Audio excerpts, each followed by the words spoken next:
Gus, did you hit a 1?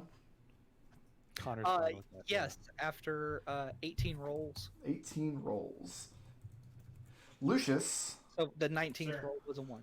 I'm going to come back to you. Rallick, I want you to make me a deception check, Okay. which you can make at advantage because you are assisting a mid-level illusionist who is putting on this little exhibition.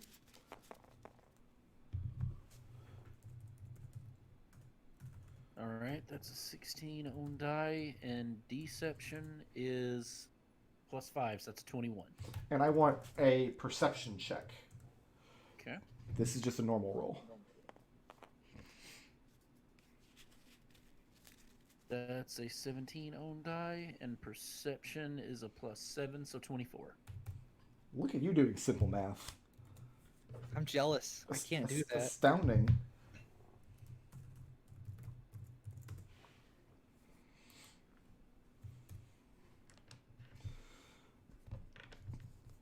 And Alex, let's get an alchemist kit check from you. Intelligence. Yep.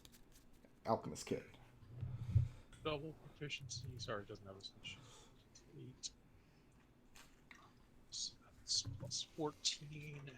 Have a cigarette. And +5. Blaster. 19. Plus 12 is 30. No. Yeah, 34. That's a big number. Yeah. Okay. So over the course of the week, as you guys are engaging in these various tasks, I guess I should ask Rallick, on a scale of 1 to 10, how much risk are you personally willing to stake in this task? This one is just more of a duty for the thieves than because this is considered like one. So he's only doing about, say, like a. He's not going overly out of the way because this isn't the main goal. So let's say like a 6. Okay.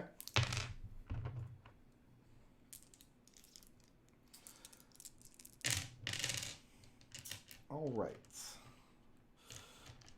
Let me do a quick calculation on my end here for each of you. Hopefully 18 successes does okay for me. That's pretty good. I mean, it's expected because you are, like I said, one of the higher level Well, you needed 19, Treble. people in the One game. shy. Oh no. If that's the case, Oh, I'll no. flip to keep rolling. Mhm. I did get 1 crit, if that counts. No. Just that's not what I was looking for. Got 1 nat 1 and 1 20. You just threw away all your good dice rolls, so that's what that was really about. I mean, that's a pretty Exactly. expected statistical distribution. Actually, Yeah. I rolled pretty low overall. It's just my to hit modifier is +9, and I needed a 10, so the only way to fail is literally a nat 1. Like an auto fail. Gus, you advance fairly far in the coalition tournament. The problem you run into as you get later and later is you're a soldier at heart. And eventually you're going to be up against like old school Tylistus apt guys who've been sweeping tournaments for years. I know we're not playing 3rd edition, but I like linear fighter quadratic wizard. So eventually you're just going up against wizards that you just cannot stand up to. You're going up against people that can heal the damage that you're doing expertly. You're going up against people who can deflect all of your blows. You're going up against people that get into your mind and make you throw down your arms. But you advance fairly far in the tournament. And after you're bested, your purse is worth 360 pieces of gold. Okay. In addition, you've made a pretty public name for yourself. And, I mean, you have, like, favors and lackeys in the crowd that were cheering you on. Quite a lot of people liked seeing a very martial entrant into here, other than people just, like, throwing ice bolts back and forth. So, mark down that you have enough clout amongst the cobblestone wizards to call in a fairly sizable favor. This is just going to represent your ability to say, hey, I'm Gus. I was the guy that was fighting that one time that everybody loved. I need your help with something here in Dunfoss. Okay.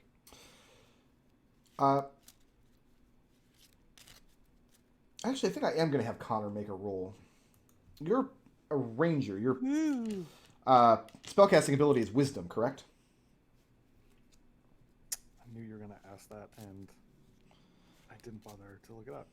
I'm almost It certain is. it is. Yeah, it's wisdom. Okay, 'cause rangers are... Back in my day, we would have called them divine casters. I don't think we can do that anymore because they've taken God out of D&D.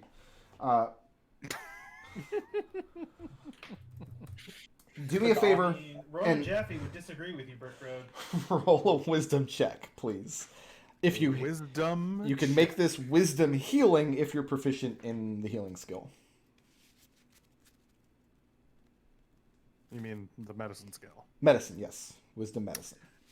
Don't know why I asked. Not proficient in it. That's just a straight wisdom check. They're both 4. Hey, it's a 24. That's pretty good. Yeah. There are 2 notable deaths in the Coalition games. There almost always are. You're people actually trying to hurt each other with magic. But neither of them happened on your watch, and one of them was a very close thing. That your quick thinking and not only your magical acumen, but also just your ability to think quickly and anticipate how to provide magical healing saves lives that would have otherwise been lost. So go ahead and mark down that you have a similar favor that can be called in from the Phaedruishad. This is your ability, like they owe you a debt that can be called in if you need a favor here in Dunfoss from the Healing Magic Guild. Excellent. Still have no idea how to spell Phaedruishad. Just do the best you can. That was another one of the magical colleges that I didn't really... I had a bunch of stuff written for, but it just didn't come up through most of the campaign until Connor showed up. Until surprise. You killed Florian. I killed Florian. Not only did you kill Florian, you super killed Florian. Rode his Hey. dead body around like a puppet. At least his soul isn't in a magnifying glass that we know of. It's true. Connor would probably enjoy it for a while. Like, this is new. Not Connor, Florian. Florian. Connor. Florian, yes. Connor would not know.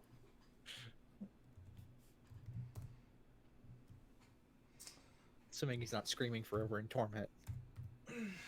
Rallick. You do a day of very lucrative work. You gave me a 6 on the risk scale. In other words, you weren't super willing to put your neck out. So there's some places that, for just basic reconnaissance, like you didn't go poking around in cellars, you didn't go digging around very strongly in like forgotten attics and things. But you managed to spend the week and do some good work for your guild. These are places that guild members are going to go back over the course of the next month or so. And your take in it is you have a choice. They're either going to give you a percentage of the take, which amounts to some number of gold over a period of time. Or you can just basically cash it in for increased clout in the guild. I think he'd take the money in hand and would take the clout because the percentage could be nebulous and pay out over time. Well, I mean, you know from experience, and you know the work you did was very good, that your expected payout is going to be considerable over a period of time. Well, let's take the payout then. We'll Okay. do that. We'll take the... Just put that one aside. So, All right. It's going to be 100 pieces of gold every week for the next 9 weeks. nice. That's your percentage of the take that comes out of here. God, who did they rob? He, A lot of people. he spent all week doing this at some of the wealthiest manor houses in Dunfoss. Like, I don't know. Like, you make it sound like this is a thing that goes on every year. You think that they... They thought it was Warlock, so they all bought Warlock insurance. No Oh, and Dark right. no one bought Gnomish Illusionist insurance. That's separate and it's more. Alex, Yeah. your personal story about being a gnome in Yulari is strange, to say the least. And early in the week, a Yulari exhibition of weird plant magic draws about the attention as you would expect, which is to say, not much when across town people are throwing fireballs at each other. Yep. However,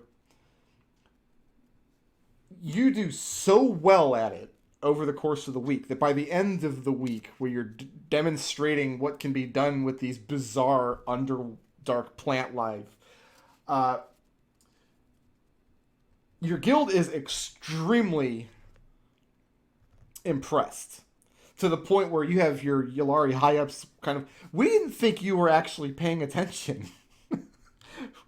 We thought you were always just like asleep during the lectures, and but you've also earned yourself 2 of these favors with Yulari. Anything that the elven, basically druid cult in Dunfoss, a favor that you can call in. And these can... Right before all the plants start dying. Well, that hasn't happened yet. Yep. So 2 of those, with the caveat that it's kind of like a popular rumor that Yulari has direct, full-blooded elven contacts. Not in the city, but knows how to find them outside of Dunfoss. These are people that traditionally do not want to be found. Instead of taking down these 2 guild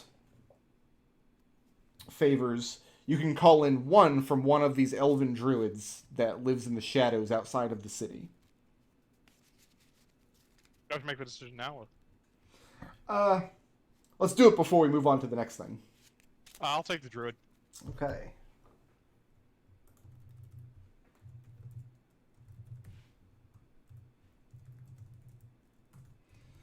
And I'm just making a note of what everybody picked.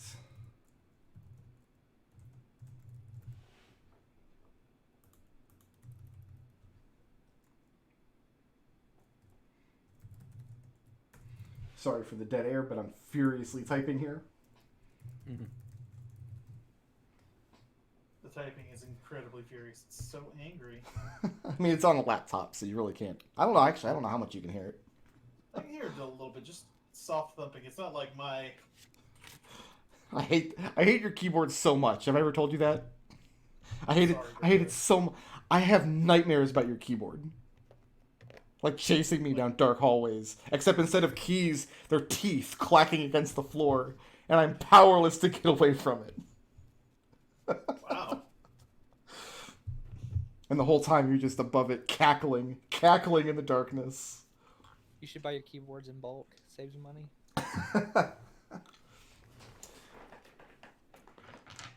Lucius.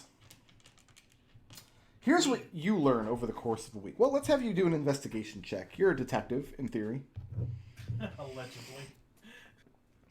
So you have the location of this old keep with these 3 towers called Ushahambar. 2 of the towers are derelict, but you managed to learn that your charge, Stonkmeyer, is only occupying 1 of them. Do you pay a direct visit to the tower at any point?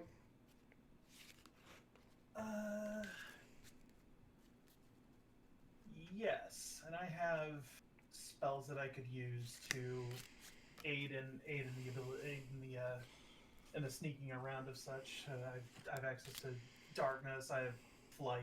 I have Okay. I have that kind of stuff to get through upper windows and such. So flight's not gonna avail you much here. It's actually only a 2-story tower. So it's fairly squat. And the other 2 towers are the same size, but they're pretty much completely blocked off.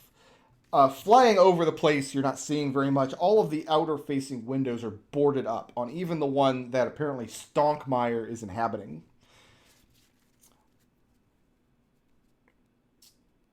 But you're not making. You're not gonna like roll up and knock on the door and be like, I'm keeping an eye on you, Stonkmeyer. No, I'm not gonna do that. Like, I can't even believe your name is Stonkmeyer. That doesn't make any kind of sense. The idea is Lucius wants to catch him in the act. Okay, so what was the result of that investigation check? That is a 16. Okay, you do manage to find people coming and going. Just the one of the three towers. You don't think you've caught a glimpse of Stonkmeyer himself because none of the ones that you see are gnomes. But you see 1, 2, 3, 4, 5, 6, 7, at least 8 individual people. And they're all dressed the same way. They have simple robes, but they're kind of like a simple like acolyte's robes, but they're kind of strange color. Like the first time you see them, you think they're just wearing rough spun gray robes. But as you continue to keep the place under surveillance, watch their comings and goings, you realize it's not gray, but it's cloth of silver. It has a metallic glint in the light, which means they're relatively expensive. They're just dressed like common street friars, but except for the material that their clothing is made out of, their robes, in fact, are made out of, is extremely expensive. This is the kind of thing that like a noble lady's cloak might be made out of or adorned with. So you see maybe 8 individual people, mostly humans, a half-elf or 2. One of them is a dwarf, but predominantly humans. You learn that at one point all 3 of these towers were 3-story towers at the point where this manor was actually built up, which time immemorial ago. But this area of Dunfoss over here on Silver Bluffs is prone to, the earth isn't as strong as on the other side of the cliffs. There are sinkhole problems occasionally. In fact, great effort has to be paid to the cliffs, including some magical efforts to stymie erosion, which could cause parts of the cliffs to fall away. Because of these issues, each of these towers has sunk down into the ground somewhat. So you learn there's a 3rd floor to the tower, but it's below the street level. Okay. And though you don't catch them in the act, you do notice that these people coming and going to the tower, a lot of times they're bringing with them large bundles. Once or twice you've seen them coming with like a donkey-led cart and unloading crates or barrels or things off of it. It looks like he's storing up for something. Okay. I'll go ahead and report that back to the guild. They ask if you were able to confirm if any of the materials that he was stashing in the tower were like sensitive Tylesness apt materials. I hadn't. Okay. Okay, I misunderstood. So you wanted to actually wanted me to actually try and get it. Okay. No, Lucius. Like, if this is a matter of being super time sensitive, then Lucius would obviously go in there under his own recognizance, because he's got access to magics to help him with that. So when you say go in there, you mean go into the tower? Yeah. Okay. Are you presenting yourself at the tower and asking them to invite you in, or are you going to try to break in? Yeah. I'll present myself to the tower, see if I can get them to invite me in. Okay. When you go to the tower, one of the acolytes there, a human woman, she opens the front door of the tower, and she pushes it out only as far as the chain on the door will allow. You notice that the chain is made of silver, which is not common. Mm-hmm. Inside the tower is dark, but mostly featureless. And she's standing in your line of vision. You can't get a good sight of what's going on. But you know that they don't have any natural light inside, which does strike you at least a little odd because this woman is a human. You said she's blocking my line of sight, so I can't get She's further information from dark vision. Right. She's standing in such a way that, like, she's purposely standing so you can't crane your neck and see up over her. She doesn't care who you are. She doesn't care who you represent. She doesn't care what authority you think you have. Under no circumstances is she giving you access into this tower. Okay. You're going to have to come back with a moss cap army if you want admittance. That's the reception you get when you roll up and introduce yourself as a... Well, however you introduce yourself doesn't really matter. She gives you the same answer anyway.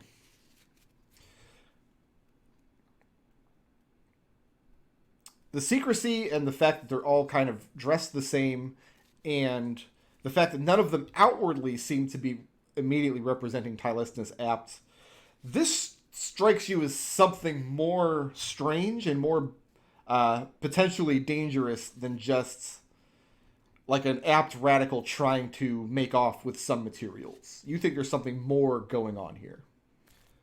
Mm-hmm. Yeah. When you report that back to your people at Tylestinus Apt, one of them remembers that you're a member of a detective agency. Yep. And of course, this is just my cursory early investigation. I have other compatriots who have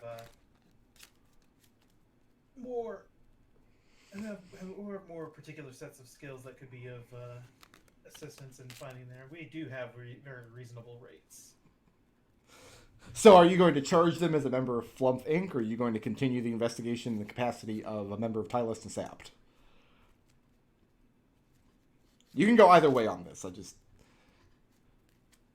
Are you trying to buy clout with Apt, or are you trying to get paid? I'm going to try and buy clout with that. Okay. So that's kind of what Lucius was originally intending for all this. They like the idea of you bringing in your detective companions, if need be, being professionals in this service. Some of whom they know are working closely with the king, and one of them is kicking a fairly copious amount of ass in the coalition tournament. Yep. It's true.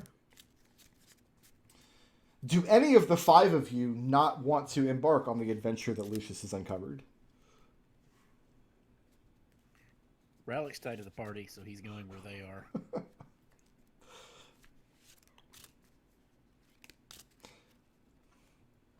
Scott's still going. Yeah. It's fine. Okay.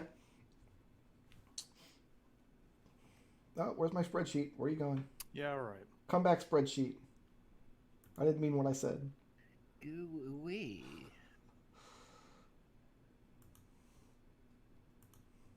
Okay, my spreadsheet's back. Sorry about that.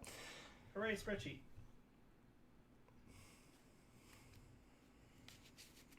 So, you guys are briefed on the information that Lucius has. Tylestinus Apt was thinking one of their members was squirreling away secret materials in this kind of half-dilapidated tower over in Silver Bluffs.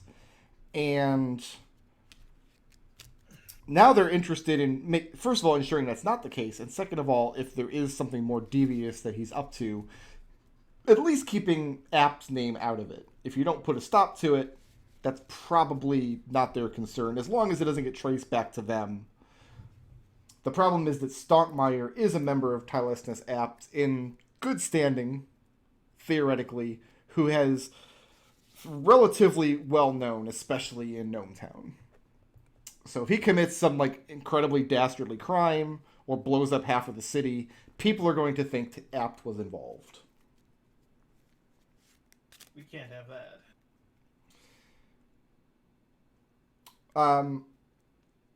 Lucius, you can take point on this then, unless you're going to defer to other party members. But what's the plan from this point? We're going to storm the tower, try to gain access into it from a different angle.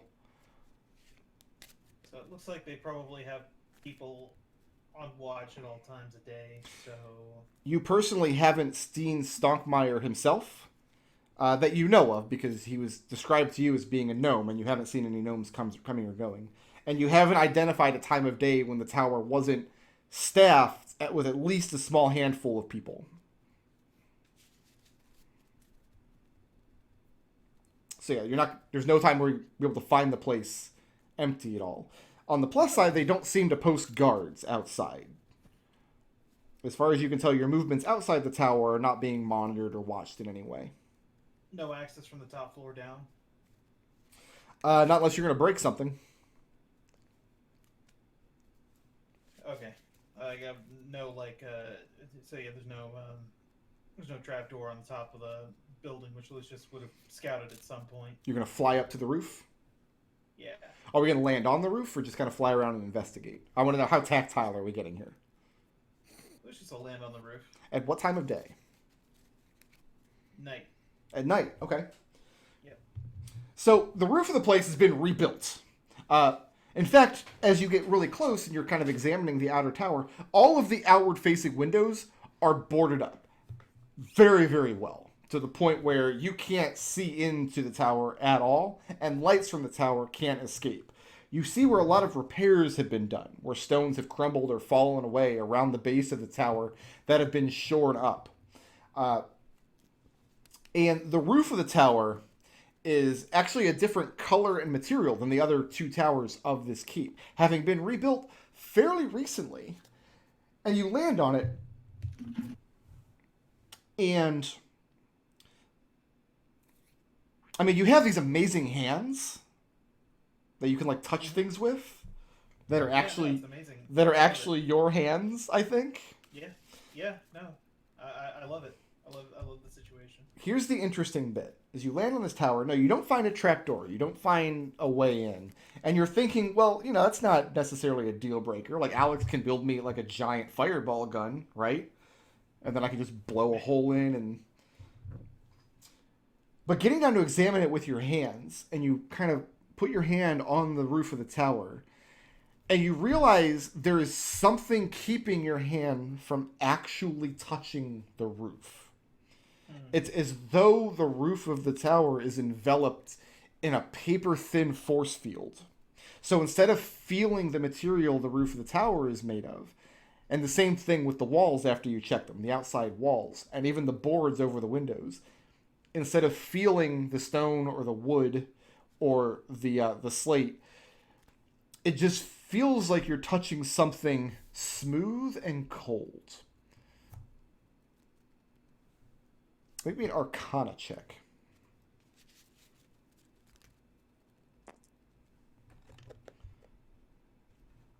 20. A 20. So two things that you discover as you kind of playing around and trying to figure out the limitations of this force field. For one, it should, in theory, be incredibly easy to, if you're able to make a force field of this nature, to ward a position against teleportation. You think that teleporting into or out of this tower is probably a non-starter. Yeah. The other thing you realize is that the thin layer between your hand and the material of the tower is made of air. Something is giving the tower like its own paper-thin atmosphere, just wrapped all around it. This is true of the roof, the stone walls, and the boards on the windows. I don't see. Honestly, don't see a way for us to get in, not without duping them. That's the only way I can think of to get in. So that's everything that you learn before you go back to Apt and report your findings, and then eventually bring in the rest of these Flumph nerds. I'll explain that all to the rest of my team and say, what do you guys think? I think that I could have had that last wizard that knocked me out if I had just zigged instead of zagged. Excellent. I mean, you're what, level 10? Yeah. Yeah, there are there are probably level 16, 17 wizards at the end of that tournament. I feel like I could have taken him. Yeah, okay. Do you want to actually play out the combat? What would you do if I actually won? Give you more gold. No. Okay. I mean, that happened once in one of my games. I had a player who wanted to fight in a gladiatorial combat and actually play out the combat. It went great for him. It went wonderfully. That's why there's a boat named after him now. I mean, that character got immortalized in a way that almost none of the other characters in the campaign did. I could have turned his soul into a magnifying glass. So, So, Is this a thing you Yeah. want to do, Lucius? this is the thing that I want to do. I think it's beyond my capabilities because my magic is very. I'm more of the talking to people sort, and the talking to people sort is a non-starter here. Well, I'm the more of the fighting people sort. I'll go with you. We can talk to them after. so what time of day? The five of you are approaching the tower along with Lucius, and I'm assuming Scrappy as well. Are you bringing Numac? Yeah, Lucius will bring Numac. Okay. I think Can we?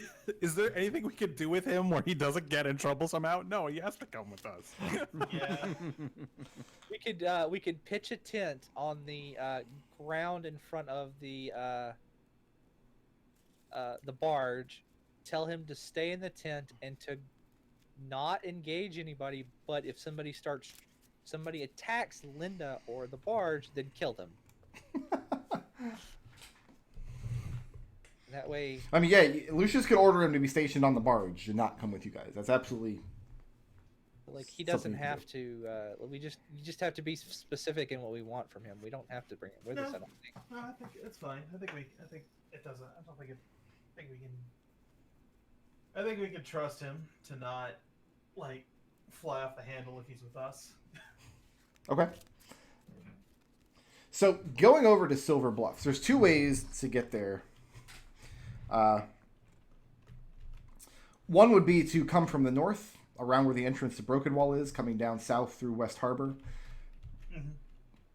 The other would be to go through the Temple District. Remember, the Temple District sits on these high hills above the town.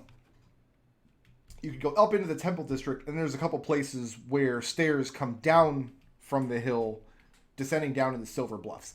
Either way, it's a pretty quiet part of town. It's primarily residential, mostly new money, but because it's kind of disconnected from the other merchant districts and things, relatively quiet, and much less going on here as far as the games are concerned.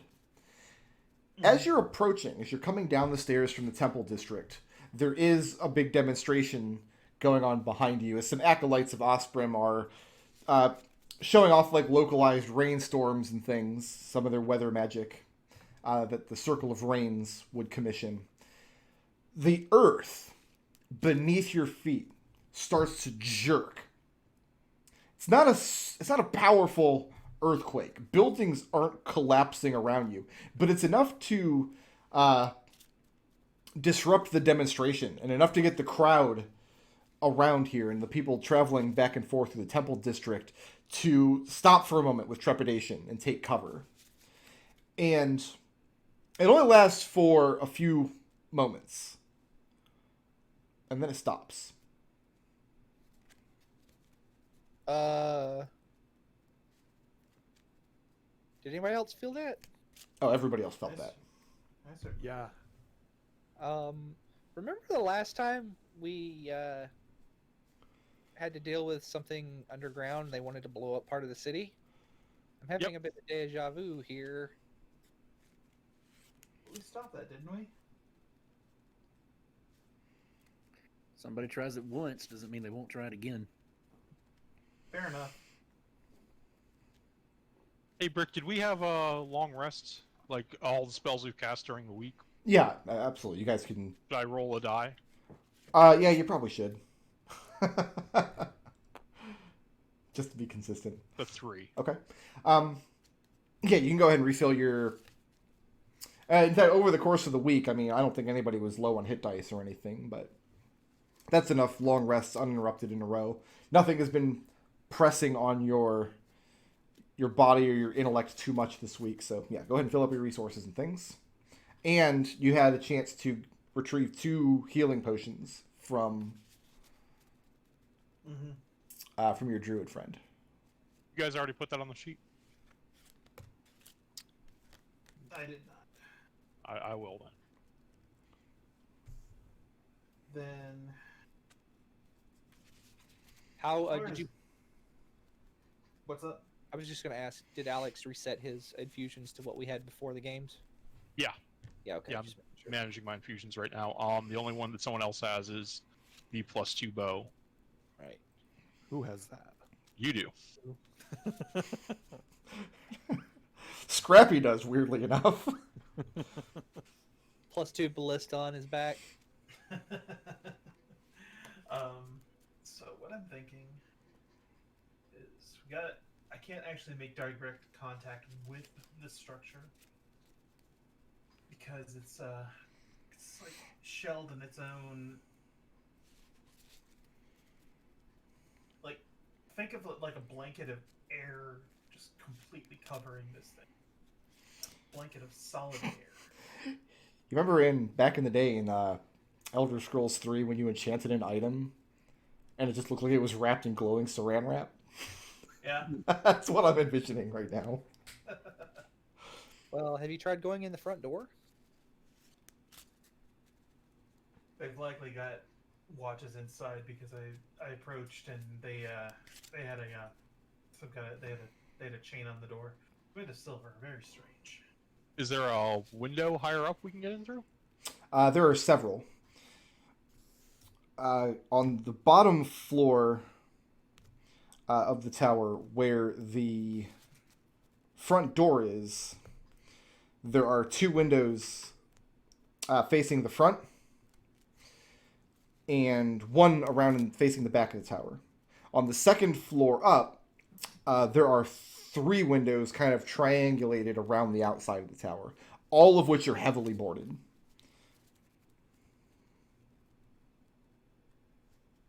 Alex is gonna activate his boots of flying, fly up to the second floor, and check one of those windows for traps. You don't see any traps. You do identify the outer wrapping that Lucius has described, but the window also can't be opened. There's not an opening mechanism anymore. They've completely boarded it up. Hey, Gus. Yep. Come here. But Sure. it's boarded up. Yes. So, does the wind wrapping prevent me from just taking a crowbar to the boards? When you pull out a crowbar and try to touch the outside of the boards, your crowbar has the same problem that Lucius's hands did. They can't actually touch the boards itself. Okay. I'll fly back down to the rest of the group. What did Connor want to do? Cast Gift of Alacrity on you. Oh, okay. Just in case. I thought you were gonna try and open the door or something. No, nothing that useful. Gus is going to go. You said there's a chain on the front door. Oh, the idea is it's like a privacy chain. Like lock it, slide it into place when the door's closed to keep it from opening, keep it from being forced open. All right, I have an idea. Everybody stand. You're going aside. to explain your idea before you attempt it.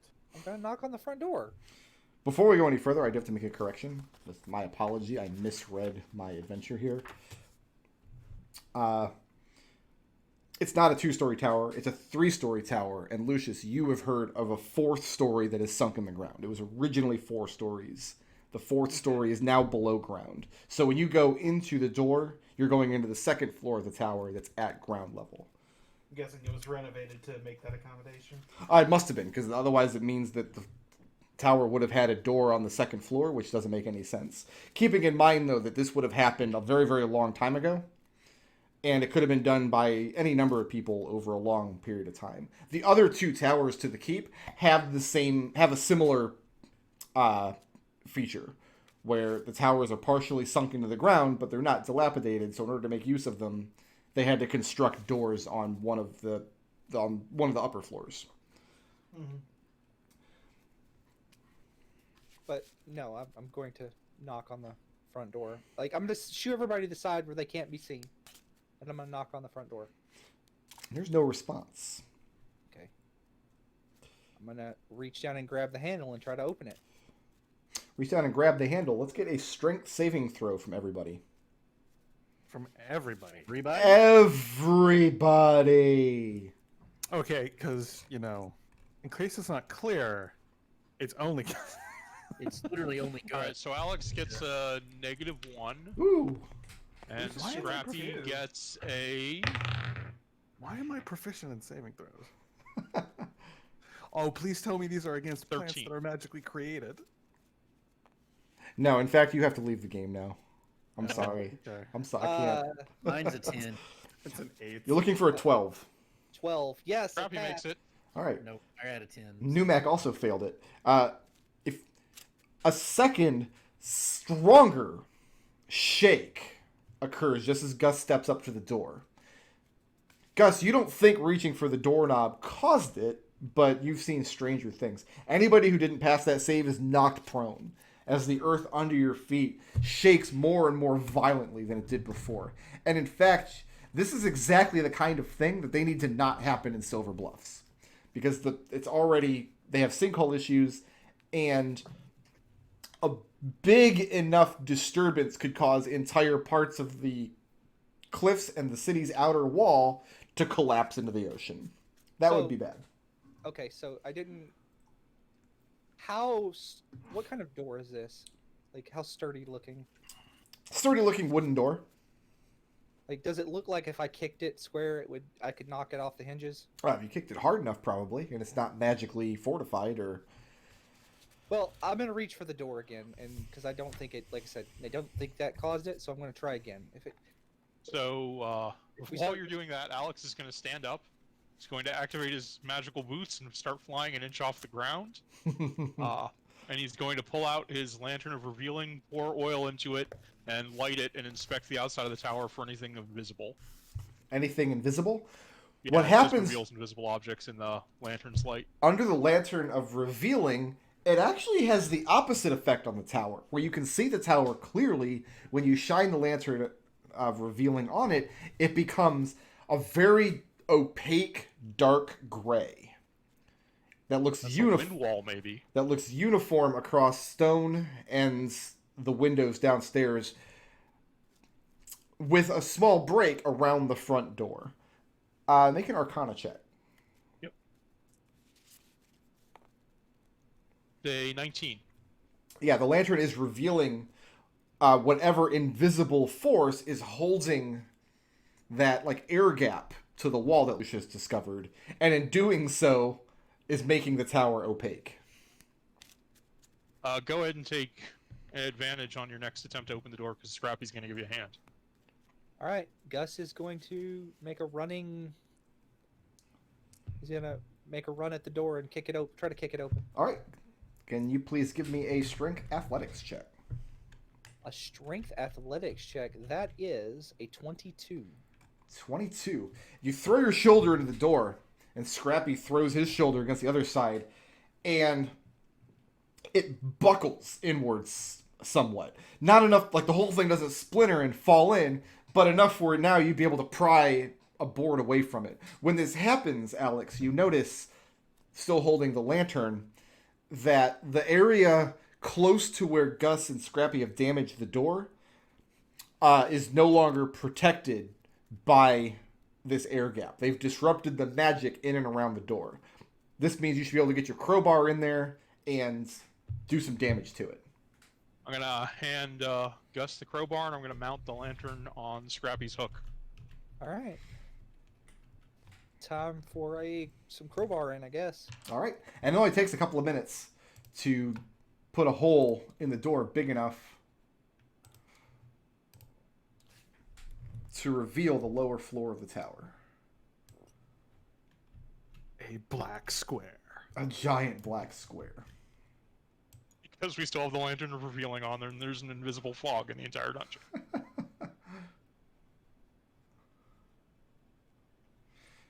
And that is where we will call it for the week. So I tried really hard to end this session at exactly this point. So we can go into next session, starting in with the dungeon delving. All right. So this is an adventure from the Candlekeep Mysteries, which is their most recent adventure book that they put out. And it's... I don't know, man. A lot. I think it's a good one. I think you'll enjoy it. Didn't you say that? I feel like I heard you say that a lot. I think the words dumb and dumb were thrown around, and I feel like we're in for a treat. So the whole book, because I've read through most of these adventures at this point, like the idea of the campaign is it's supposed to take place in like this weird magical giant library, like this castle turned into a magical library that has all these like it's Hogwarts. You're going to Hogwarts and going on adventures at Hogwarts. So the whole book has this kind of air of like Scooby-Doo mystery to it, and every one of the adventures has like weird twists in it. Has whimsy and shit. Whimsy, perfect word to describe this adventure book. Because it's not a full campaign path, the adventures can just kind of be dropped in anywhere. And I wasn't going to run anything in this campaign from this book until I read this adventure, and then I'm like, I have to run this. So it's not often that I run a complete prepared adventure in Flumph, but that's what we're doing. If we run into the space kook, I quit. Run into the what? That's a Scooby-Doo villain. Oh, okay. I was gonna say if we run into killer kobolds, I quit. No, it's the goblins you gotta watch out for. It's an in joke. What I'm wondering is if we're out So here is and there mine. and there, and who's the sheriff? All right, so I'm gonna go dark for just a minute, so you guys can think about your blips, and I'm gonna put up a straw poll here. Was not Gus? I'm not giving you any actual experience from your abstracted combat from the coalition. It's not like yeah, that's fine. So I'll be back in about 2 minutes after I set up a straw poll, and we'll award some blips. Who's the most creative today?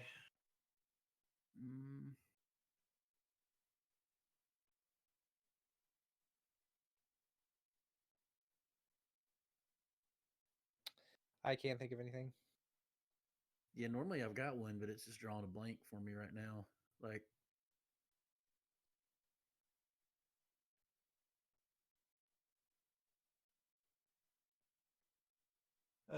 Who furthered the party's goals the most today? Our goals were kind of everywhere today. And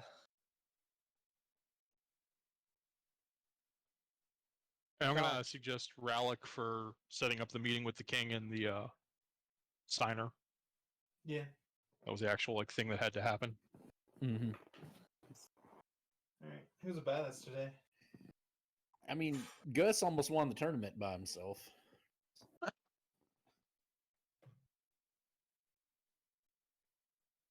I mean, it's true. Yeah, I'm okay with that. Yeah. Who's intangible today?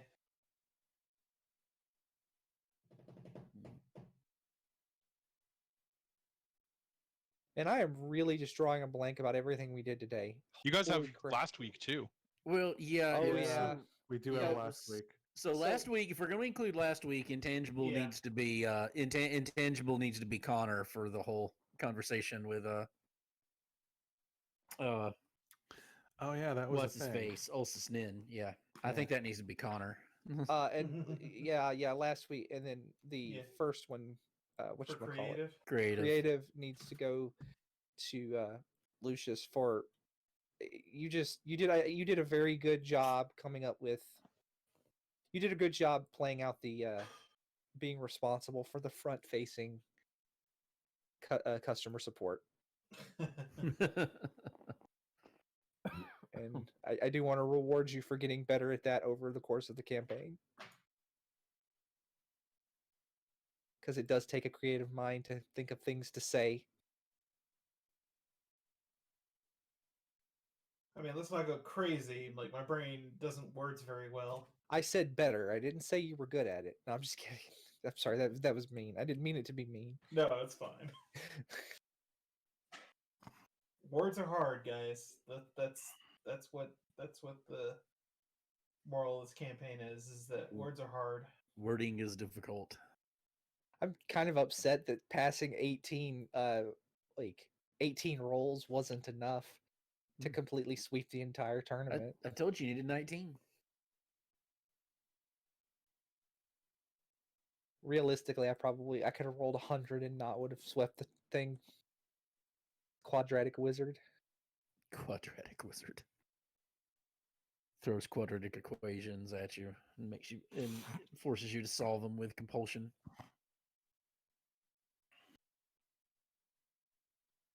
In one of the we were talking about Saga Frontier yesterday in the brick chat, and one of the things we were discussing was Time Lord. There's a character named Time Lord in that game, and like just his name, and I was like, oh, now I want to play that chronogery wizard from that Critical Role book, and just name myself Time Lord Escobar. Like his first name's Time, middle name Lord, last name Escobar. That's great. Unrelated to anything, but that's been living in my brain since yesterday, and I needed to get it out. Valid. Yep. So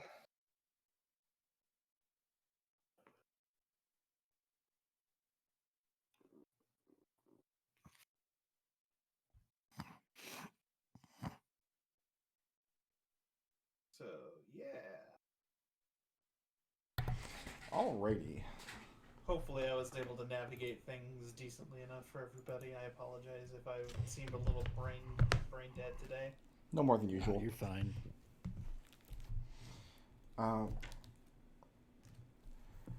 Alright. Nobody spent any blips, did they? I didn't. Nah. I thought Lucius was going to at one point, but he invoked Satan instead. Yeah, I mean, as you do.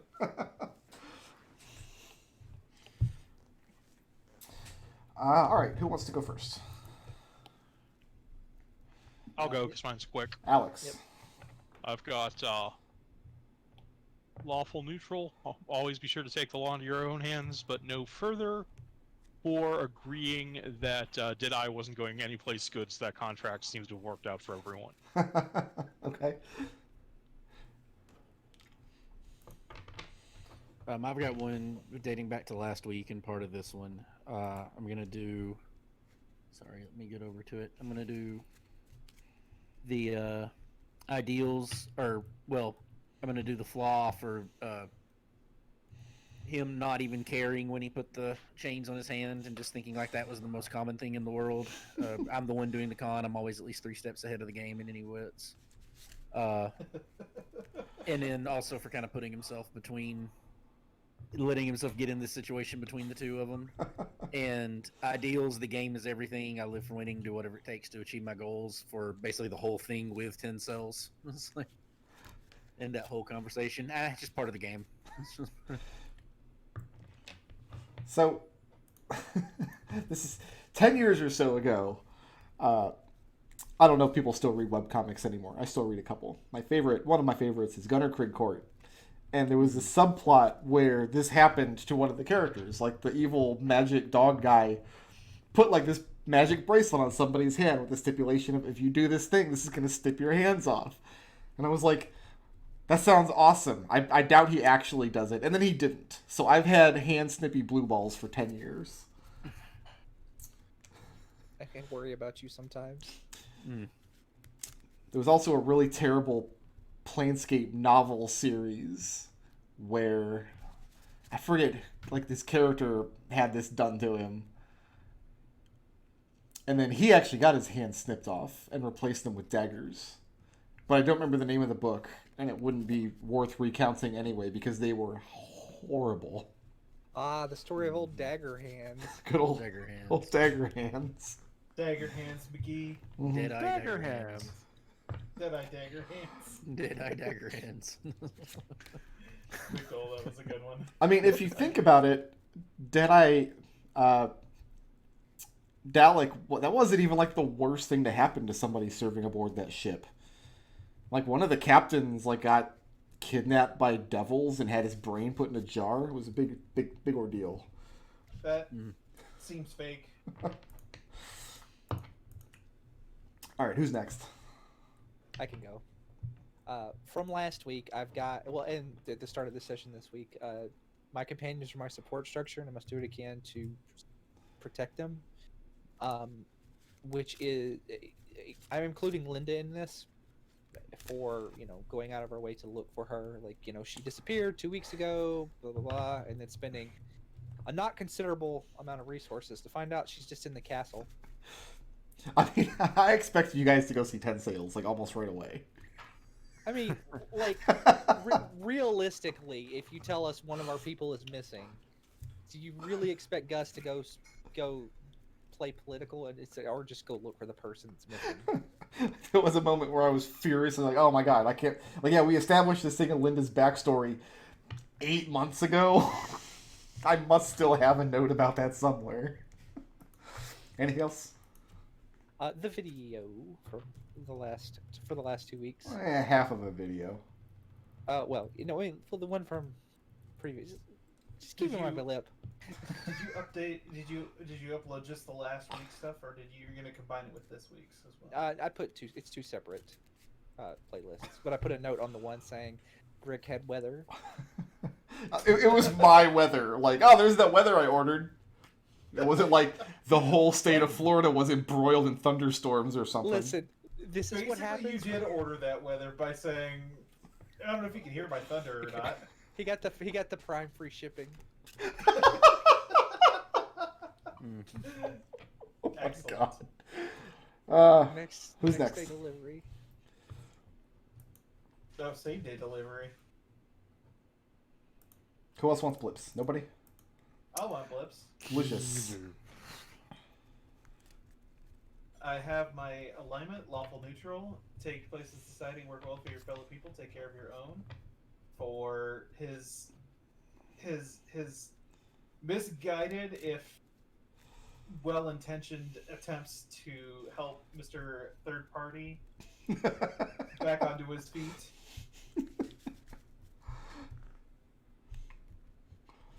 I have my ideal, knowledge is paramount, for coming down on the side of Telesmus Apt in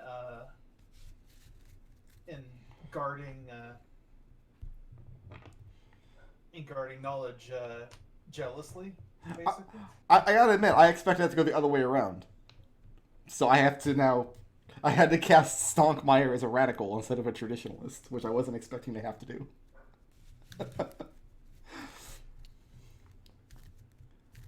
Is that it? And then by flaw, double or nothing, for taking the bet that the player has knowledge that is absolutely a shitty bet, but character has no idea. He's like, oh, I thought Rallick just wore those because it's a fashion statement. I mean, Lucius is fascinated by them, though. And that just leaves Connor. Lucius might want hand snippy bracers at some point in the future. To wear Never or know to when give that kind of out? stuff might come in handy. Connor, what you got? All right, Connor. Alignment, neutral, good. Good acts exist beyond the realms of order and chaos, and achieving them is the most important thing for kicking ass and healing during the magic games. Ideal. I must warn everyone of the very real dangers of Fae and Fiends and Fae and Undead and Fae and other monsters, for distinguishing between his paranoia of Fae and his paranoia of Tensil's buying out Choreo. And flaws, subtlety, and diplomacy are not in my lexicon for talking to Rallick's boss and effectively signing him to be his slave. Slave might be too strong a word. You're a babysitter. Maybe. But that's what Connor thinks. Lucius Connor's Lucius is the one that has a slave. Lucius does not. Who had the most creative solution to a problem this session? We gave that to Lucius for last session in his creative handling of our front-facing customer support issues. And who furthered the party's goals the most? That was Rallick for facilitating the meeting between Tinsels and the Thieves Guild. And who was the badass? That was Gustavus Gus. for almost going the whole distance. Like he got a real Rocky 1 story out of it. So, how many rolls would I have had to make to win the whole thing? I was gonna say 24. Oh, I figured okay. that. You almost made it. So Yeah, that's 18 close. is fairly. 24, I would have given you the grand prize. So you know what's funny is like if I had if I had known that, I would have used blips and kept going. I was thinking 18. That's a really good number. I can stop here. I mean, it's really good. You got. Yeah. Yeah. We did intangibles to Connor in the last session for his talk with his talk with Ulsus Nin. And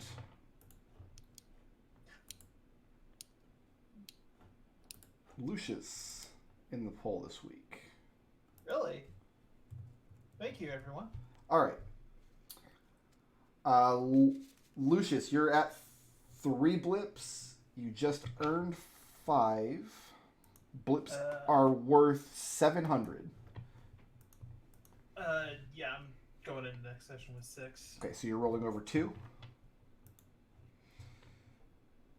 Rallick, you have 4 blips. You just earned 3. Would you like to come in next week with 6? Yes. All right, so you're rolling over 1.